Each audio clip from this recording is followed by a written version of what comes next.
അടിപൊളി സംഭവം സെറ്റപ്പാണ്.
എല്ലാവർക്കും ഷിനൂസ് റെസിപ്പിയിലേക്ക് സ്വാഗതം. ഞാൻ ഷിനു സുരനാരായണൻ. നമ്മൾ ഇന്ന് നോക്കാൻ പോകുന്നത് ഇഞ്ചിപ്പുളിയാണ്. നമ്മുടെ ഓണം എല്ലാം അടുത്തു കഴിഞ്ഞു. ഇന്ന് അത്തം ദിനമാണ്. ഇന്ന് അത്തം തൊട്ട് 10 ദിവസമാണ് ഓണം.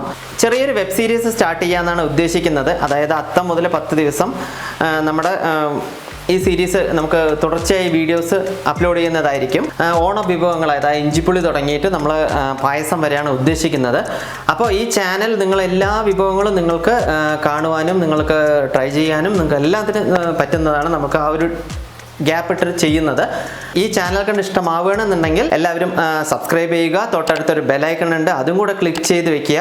അപ്പോൾ നമുക്ക് ഇഞ്ചിപ്പുളി, അതായത് ഇന്നത്തെ വിഭവം ഇഞ്ചിപ്പുളി നമുക്ക് എങ്ങനെ ഉണ്ടാക്കാമെന്ന് നമുക്ക് ഫസ്റ്റ് വീഡിയോ നമുക്ക് സ്റ്റാർട്ട് ചെയ്യാം. ഇഞ്ചിപ്പുളി തയ്യാറാക്കാനായിട്ട് നമുക്ക് ഇഞ്ചിപ്പുളിക്ക് ആവശ്യമായ മെയിൻ ഇൻഗ്രീഡിയൻ്റ് എന്ന് പറയുന്നത് ഇഞ്ചി തന്നെയാണ്. ഞാനിവിടെ 100 ഗ്രാം ഇഞ്ചി ഫൈൻ ചോപ്പ് ചെയ്ത് വെച്ചതാണ്. അതിനുശേഷം നമുക്ക് കറിവേപ്പിലയാണ്, കുറച്ച് വറമുളക്, കുറച്ച് മല്ലിത്തഴ, ചെറിയുള്ളി, ഒരു 10-15 ചെറിയുള്ളി ഞാൻ എടുത്തിട്ടുണ്ട്. അതിനുശേഷം പച്ചമുളക്, പിന്നെ നമുക്കതിൽ മധുരം കുറച്ച് വേണമെന്നുണ്ടെങ്കിൽ നമുക്ക് വെല്ലം, അതായത് ജാഗറി, ശർക്കര എന്നൊക്കെ പറയും. പിന്നെ നമ്മൾക്ക് പുളിവെള്ളമാണ് ആവശ്യം. ഞാനിവിടെ എടുത്തിരിക്കുന്ന ഒരു ചെറുനാരങ്ങൻ്റെ വലിപ്പത്തിലുള്ള പുളി എടുത്ത് വെള്ളത്തിലിട്ട് വെച്ചിട്ട് ഇരിക്കുകയാണ്. നമ്മൾ ഇഞ്ചിപ്പുളി വെക്കുമ്പോൾ പ്രത്യേകം ശ്രദ്ധിക്കേണ്ടത്, നമ്മൾ മൺചട്ടിയിൽ വെച്ചാലേ അതിൻ്റേതായിട്ടുള്ള ടേസ്റ്റ് നമ്മൾക്ക് കിട്ടുള്ളൂ. അപ്പോൾ ഞാനിവിടെ മൺചട്ടിയാണ് എല്ലാവർക്കും പ്രിഫർ ചെയ്യുന്നത്. അപ്പോൾ നമുക്ക് മൺചട്ടി വെക്കാം. അതിലേക്ക് കുറച്ച് വെളിച്ചെണ്ണ ഒഴിച്ചു കൊടുക്കാം. നമ്മുടെ നാടൻ സ്റ്റൈലിൽ നമുക്ക് വെളിച്ചെണ്ണ ഒഴിക്കാം. എണ്ണ ചൂടാകുമ്പോൾ 1 സ്പൂണ് ഉലുവ നമ്മൾക്ക് ഇതിലേക്ക് ഇട്ട് കൊടുക്കാം. അതേപോലെ 1 ടീസ്പൂൺ കടുക് നമ്മൾക്ക് ഇട്ട് കൊടുക്കാം.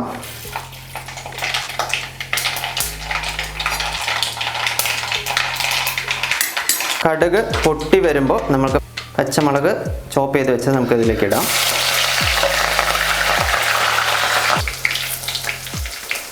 അതിനുശേഷം നമുക്ക് വറമുളക് ഇട്ട് കൊടുക്കാം. ജസ്റ്റ് ഒന്ന് ഇളക്കി സെറ്റ് ചെയ്യാം.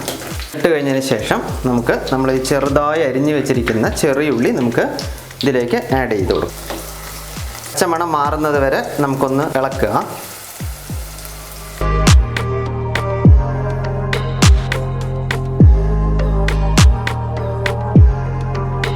ഇനി അതിലേക്ക് നമ്മൾ കുറച്ച് കറിവേപ്പില,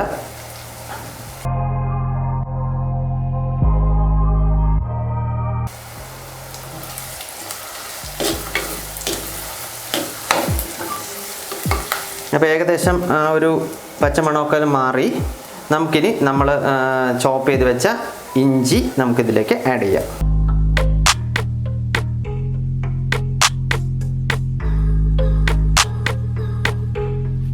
അതിനുശേഷം ഒന്ന് ഇളക്കുക. ഇനി ഇത് നന്നായി ഇളക്കി കൊടുക്കുക. ജസ്റ്റ് ഒന്ന് മൂത്ത് വരണം. നമുക്കതിൻ്റെ കളർ തന്നെ ഒന്ന് ചേഞ്ച് ആവാനുണ്ട്. നമ്മളിത് ഏകദേശം ഒരു 10-15 മിനിറ്റോളം നമ്മളിത് അടുപ്പത്ത് വെക്കേണ്ടി വരും. നന്നായി ഇളക്കണം, ഇല്ലെങ്കിൽ അടി പിടിക്കാൻ ചാൻസ് ഉണ്ട്. ചട്ടി ആയതുകൊണ്ടാണ്. പക്ഷേ ചട്ടിയിൽ വെച്ചാൽ ആ ടേസ്റ്റും നമ്മൾക്ക് കിട്ടത്തുള്ളൂ. ടേസ്റ്റും മണവും നമ്മുടെ ഏകദേശം എന്താണ്ടോ ഈ ഒരു ലെവലായിട്ടുണ്ട്. ഇനി നമുക്കിതിലേക്ക് പുളിവെള്ളം ഒഴിക്കാം. ഇനി ഇതിലേക്ക് 1/2 ടീസ്പൂൺ മഞ്ഞൾപ്പൊടി ആഡ് ചെയ്യുക. 1 ടീസ്പൂൺ മുളക് പൊടി, 1/2 ടീസ്പൂൺ കാശ്മീരി മുളക് പൊടി ചേർത്തുന്നുണ്ട്. അത് കളറിന് വേണ്ടിയിട്ട് മാത്രമാണ്. 2 ടീസ്പൂൺ മല്ലിപ്പൊടി. നമുക്കതൊന്ന് ഇളക്കി കൊടുക്കാം. എല്ലാം ഒന്ന് മിക്സ് ചെയ്ത് കൊടുക്കുക. ഉപ്പ് ആവശ്യത്തിന് ഇട്ട് കൊടുക്കുക. അത് തിളയ്ക്കാൻ തുടങ്ങിയിട്ടുണ്ട്. നമുക്കിനി ഇതിലേക്ക് നമ്മൾ മാറ്റി വെച്ചിരുന്ന ശർക്കര നമുക്കിതിൽ ആഡ് ചെയ്ത് കൊടുക്കാം. ഞാനിവിടെ 2 അച്ചാണ് ഇടുന്നത്. നമ്മുടെ രുചിയും അതൊന്ന് സെറ്റായി വരാനാണ് അത് ചെയ്യുന്നത്.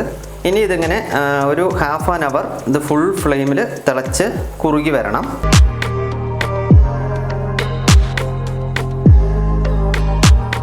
ഇടയ്ക്ക് നന്നായിട്ടൊന്ന് ഇളക്കി കൊടുക്കണം. ഇടയ്ക്കൊക്കെ ഒന്ന് ആ ശർക്കരയൊക്കെ ഒന്ന് അലിഞ്ഞ് വരണം. ഇഞ്ചിപ്പുളിയിലെ എരിവും പുളിയും രസവും ഒക്കെ ചേർന്നതാണ് ഇഞ്ചിപ്പുളി. ഇത് നമ്മൾ പഴമക്കാർ പറയാറ് 101 കറിക്ക് ബലമായിട്ടുള്ളതാണ് ഇഞ്ചിപ്പുളി എന്നാണ് പറയാറ്. അപ്പം നമുക്കിതിലേക്ക് നമുക്ക് മധുരം അല്ലെങ്കിൽ ഇതിൻ്റെ സ്വാദ് കുറച്ചുകൂടെ കൂട്ടണം, അല്ലെങ്കിൽ മധുരം ചിലവർ ഇഷ്ടപ്പെടുന്നവരുണ്ടെങ്കിൽ ഒരു വെല്ലവും കൂടെ നമുക്കതിൽ ആഡ് ചെയ്യാവുന്നതാണ്. ഇതിങ്ങനെ കുറുകി വരണം. 20 മിനിറ്റോളം ആയി തിളയ്ക്കാൻ തുടങ്ങിയിട്ട്. ആ മണമൊക്കെ ഒന്നിങ്ങനെ വരാൻ തുടങ്ങി. ഇതുണ്ടോ, ഇനിയും കുറച്ചുകൂടെ കുറുകാനുണ്ട്. ഇനി ഇതിലേക്ക് ഏകദേശം കുറുകാറാവുന്ന, ഫുള്ളായി കുറുകിയിട്ടിടാൻ പാടില്ല ഒരിക്കലും. നമ്മൾ ഏകദേശം ഒരു 20 മിനിറ്റിന് ശേഷമാണ് നമ്മൾ ഇതിലേക്ക് മല്ലിത്തഴ ഇട്ട് കൊടുക്കുക.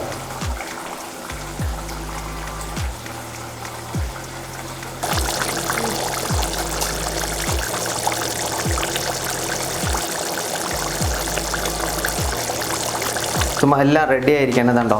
ഇനിയും കുറച്ചുകൂടെ കുറുകണം. അത് മെല്ലെ മെല്ലെ ജസ്റ്റ് ഒരു 5 മിനിറ്റും കൂടെ റെഡിയായെന്ന് വെച്ചാൽ കുറുകുന്നതാണ്. അപ്പോൾ ഓരോരുത്തർക്ക് അവരവരുടെ കൺസിസ്റ്റൻസി അനുസരിച്ച് എടുക്കാം. അപ്പോൾ ഏകദേശം ഒരു 30-35 മിനിറ്റോളം ഞാൻ കുറുക്കി എടുത്തിട്ടുണ്ട്. അപ്പോൾ നമുക്ക് ഇത് ഓഫ് ചെയ്യാം. നമ്മുടെ ഇഞ്ചിപ്പുളി എല്ലാം റെഡി ആയിരിക്കണേ. കണ്ടോ, സംഭവം സെറ്റായിട്ടുണ്ട്. സംഭവം ജസ്റ്റ് ഒന്ന് നോക്കട്ടെ, എന്തായാലും നിങ്ങൾക്ക് അറിയണല്ലോ.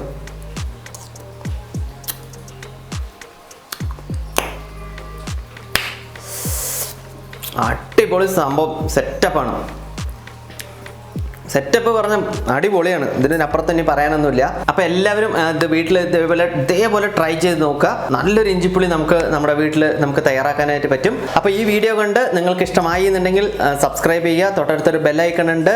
അതുപോലെ തന്നെ നിങ്ങളുടെ ഫാമിലി, ഫ്രണ്ട്സ് എല്ലാവർക്കും ഷെയർ ചെയ്ത് കൊടുക്കുക. അപ്പോൾ തുടർന്നും നാളെ നമ്മൾക്ക് പുതിയൊരു വിഭവമായി നമ്മൾക്ക് കാണുന്നത് വരെ ഞാൻ Shinu Suryanarayanan signing off. Bye.